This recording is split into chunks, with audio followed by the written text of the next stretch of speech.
Started. Welcome back to the Broto Fantasy Football Podcast presented by BrotoFantasy.com. I'm your host, Tim Petrop, with my brothers, the only two twins that give you double that fantasy goodness, Michael and Jason Petrop. Get out of here, LaFleur. Or come in here, because we're doing the Packers and their new head coach, Matt Cramming LaFleur. up your cram hole, LaFleur. That's what you were going for. That's and what you I couldn't was remember. Yeah, I couldn't remember. We it. know you, Tim. We There's know like you. there's like a small little pause in the beginning of the episode. It's because I had a brain fart. Yep. You can see it on the video, Tim. I have 9,998 emails. Another random fact. Matt LaFleur is the new head coach of the Green Bay Packers, brand new this year, bringing himself over from the Tennessee Titans last year. He's from the Sean McVay / Kyle Shanahan / I guess Jay Gruden coaching tree with all of that. So let's go on forward to that situation with offensive coordinator Nathaniel Hackett as well, formerly the offensive coordinator of the Jaguars from 16 to 18. Sorry. There's one thing that these guys do well and consistently, and that's run the ball. That's why the last regime was fired, because they passed the ball too much. They couldn't get on the same page as their all-star quarterback. Now you have a run-first guy in a system with Aaron Rodgers. It's going to be an interesting situation in Green Bay this year. This is the first time Aaron Rodgers had to learn a new playbook as well. I mean, Aaron Rodgers was so fed up with Mike McCarthy's shit anyways that any change would have probably been welcomed. There you go. Thank you. Welcomed by Aaron Rodgers. I don't think they're going to be a run-first team. It's still Aaron Rodgers. Sure, they'll run more, but Mike McCarthy was not running at all. So even a little bit of an upgrade would be nice, because you have to. The more balanced, the better for the Packers, because they have Aaron Jones. But Aaron Rodgers, Jason's going to say that he's not that good or some stupid shit. He went 24-2 last season, 4,000 yards on one leg. He hurt. He was hurt when the season started. Let's go into our QB preview, and let's not forget also that the 2 interceptions, not only was he hurt, but it was one of the biggest uphill battles of his career in terms of just his weapons. He didn't really have a running game to speak of, not because the running backs weren't good, but because he's bringing back the same team. Right, but now everyone's a year more mature, and everyone's in a new system. And now Aaron Jones is you can't roll your eyes on the difference between a second-year wide receiver, 2 second-year wide receivers. Don't say his lack of weapons, and then they didn't add anyone, and now you're like, he has weapons. I didn't say that. All I said was last year he didn't have weapons. It's like the hormone monster. Look, 25 touchdowns and 2 interceptions. Touchdowns, baby. Sounds like efficiency, but he was 15th in true throw value. That's not a quarterback that has a super valuable throw. He has 2 interceptions because he's throwing the ball away or in the ground every other play. It's absurd when I watch him play. And then if you look at what he's done the last 4 seasons, the league, the 8 quarterbacks threw 32 or more touchdowns last season. Aaron Rodgers has passed that mark once in the last 4 seasons. This is a pass-happy league with people throwing for a lot of touchdowns nowadays. Rodgers hasn't done it in 4 seasons. So, yeah, I know he was injured and all that. But history tells you he's not the same Aaron Rodgers. And if they are going to run the ball more, that's more reason to stay away a little bit. There's no way I'm using a high pick on Aaron Rodgers. Yeah, I got to agree with that. I wouldn't do it either, but that doesn't mean I don't think he's good. I still think he's a top 3, top 5 quarterback. Can Aaron Rodgers be the number 1 quarterback this year? Of course. Yes, he can. Of course. He's Aaron Rodgers. But he's getting drafted in the 5th round. You're getting him at a little bit of a discount compared to where he's been going in the last few years. And he always throws in a nice little extra rushing yard and rushing touchdown every now and then. And you got to remember, he was hurt last year. He didn't have weapons. Well, let's talk about those weapons. Let's start at running back. Aaron Jones, the most efficient running back in football last season, 5.5 yards a carry. Now, that could be an outlier if he didn't do that exact same thing the year before. 2 straight years of 5.5 yards a carry. Crazy. Perfect fit for the outside zone running scheme that LaFleur usually plans on going with. He'll probably start in a running back by committee, but that doesn't scare me, and here's why. We saw last year with Matt LaFleur when he was the offensive coordinator for the Titans, he wasn't afraid to go Dion Lewis when Dion Lewis was the better back and then switch over to Derrick Henry and give all the work to Derrick Henry. I think that's something that you can draw from here. Aaron Jones is clearly the better back over Jamaal Williams. So I think that once that running back by committee starts in the beginning of the season, and Aaron Jones kind of separates himself, I would not be surprised if LaFleur gives him close to 100% as close to 100% of the carries you can get. Choo choo. That's my Aaron Jones train rolling in from about 2 years ago. Finally ready to board everyone. You guys want to hear some shit? Because it's time for Aaron Jones to explode. It's a way for me to show love to Aaron Jones and to hate on our favorite person we love to hate on, besides Corey Davis, Joe Mixon. Last season, Aaron Jones played 11 games. Yes. He got injured in Week 12. So that's a solid sample size in NFL season terms. If you take his numbers, and we all agree that he did not play enough at all. Yep. Yeah. Everyone agrees. He didn't get enough work, yeah. He did not get enough work. He played 11 games. If you take his averages in those games, put it to a 16-game pace, 1,047 yards rushing, 12 rushing touchdowns, 300 receiving yards, 1 touchdown. That's without the work. There, that's without the work. Without the workhorse work. Is better than Joe Mixon. In standard leagues, Aaron Jones would outscore Joe Mixon. That's great. That's hilarious. Well, Aaron Jones, back on Aaron Jones after done shitting on Joe Mixon. But yeah, don't draft Joe Mixon late first, early second, guys. Aaron Jones, at least 13 half PPR points in every game except one where he got double-digit carries. Averaged nearly 6 yards per touch every time he got the ball. In his last 5 healthy games, he had at least 3 receptions in each one. Prior to that, he didn't reach 3 receptions once. So once he got healthy and got a bigger part of the offense, he started catching more passes as well, which you love to see. So I'm all aboard the Aaron Jones. I have Aaron train, Jones as my obviously. 12th running back because he's a great RB2 with high-end RB1 upside. Yeah, I agree. He can easily be in the conversation for top pick, like first-round pick next year, I think, if everything goes the way that we think it should He's one of go. those guys that can jump in there. So let's go to the wide receivers. Here's a guy who's kind of in the Aaron Jones conversation at this time last year.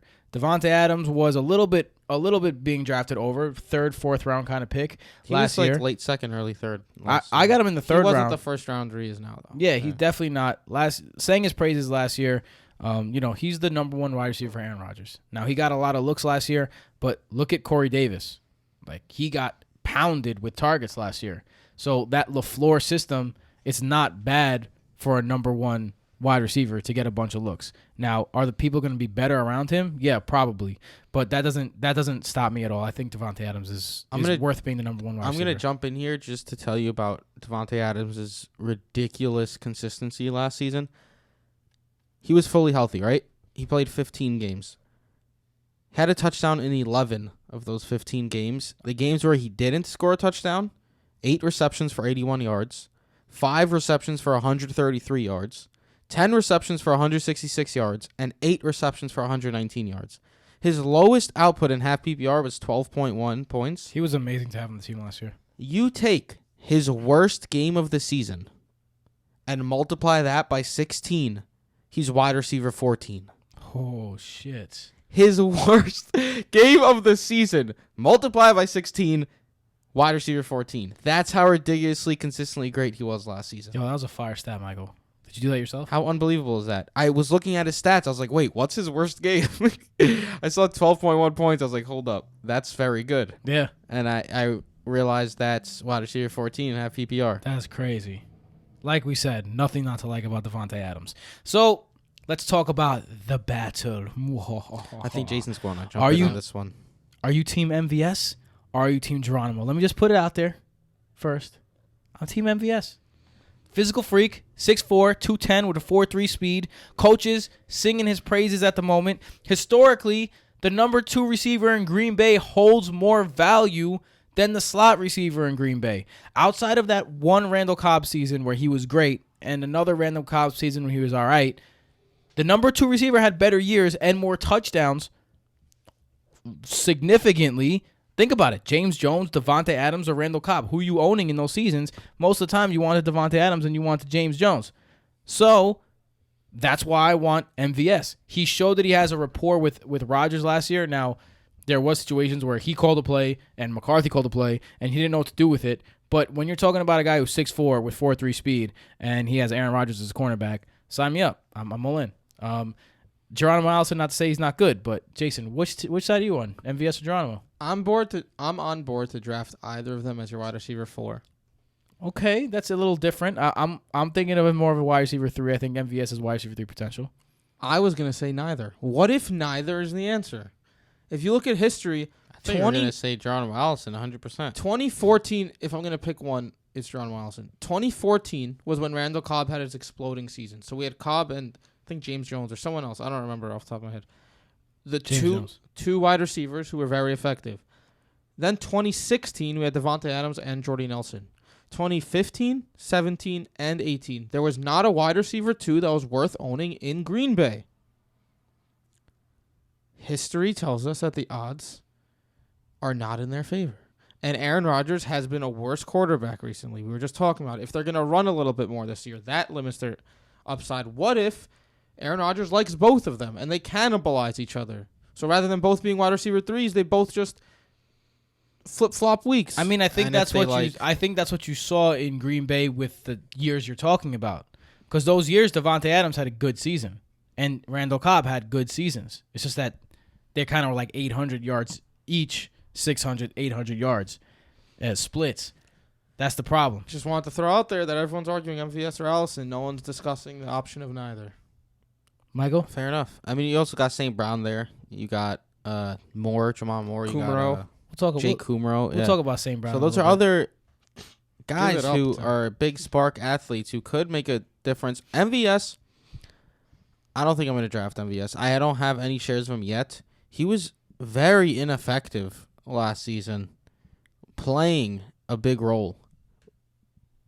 What are the odds that he takes this huge step up and becomes a weekly wide receiver 3 when Geronimo Allison has done it before? He scored double digits in all 4 games last season in the 4 games that he was healthy. Dating back to the year before that, he was a locked and loaded wide receiver 3 when he had the role. So Geronimo Allison, in his opportunity, has shown that he could be a wide receiver 3. MVS, in his opportunity, is putting up 5 points despite seeing 8 targets from Aaron Rodgers.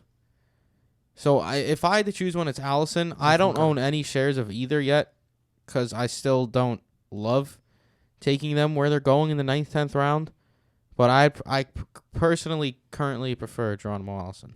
Yeah, you guys want to hear a joke? Sure. Jimmy Graham. That's exactly what we did last season. Yeah, it is.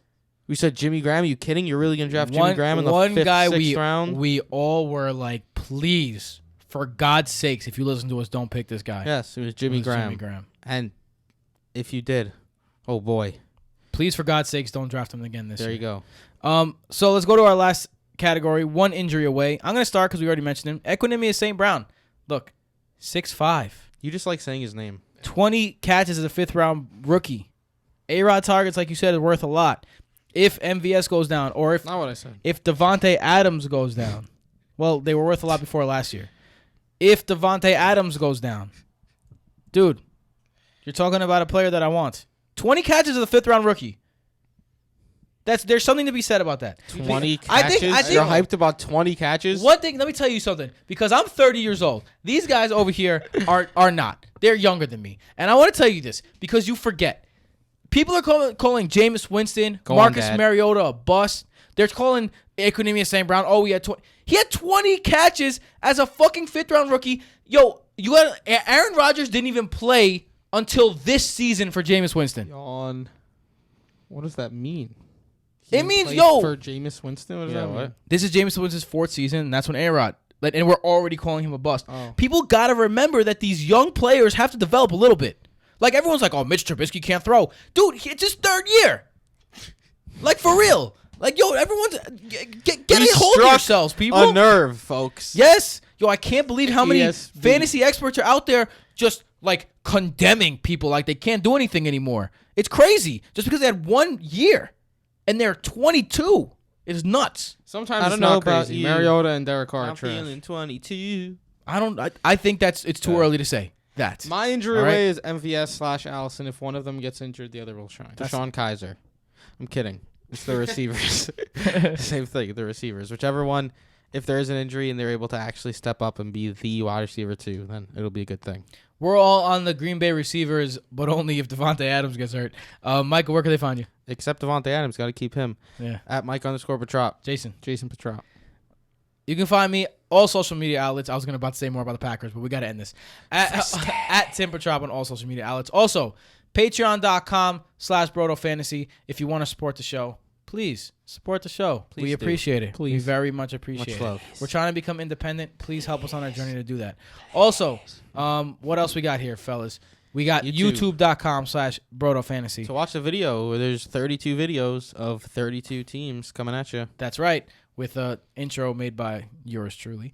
Really cool. Where else? What else we got? We have Facebook, Broto Fantasy. BrotoFantasy.com for the conglomerate. We got articles. We got podcasts. We got true throw values and true target values. We got videos. We got what Rankings. else? What else we got? We got rankings. Waivers. We literally have everything you need in a fantasy site. And you can get it all at BrotoFantasy.com. True that. So check us out. And also check us out tomorrow when we come back for the Lions. See you then.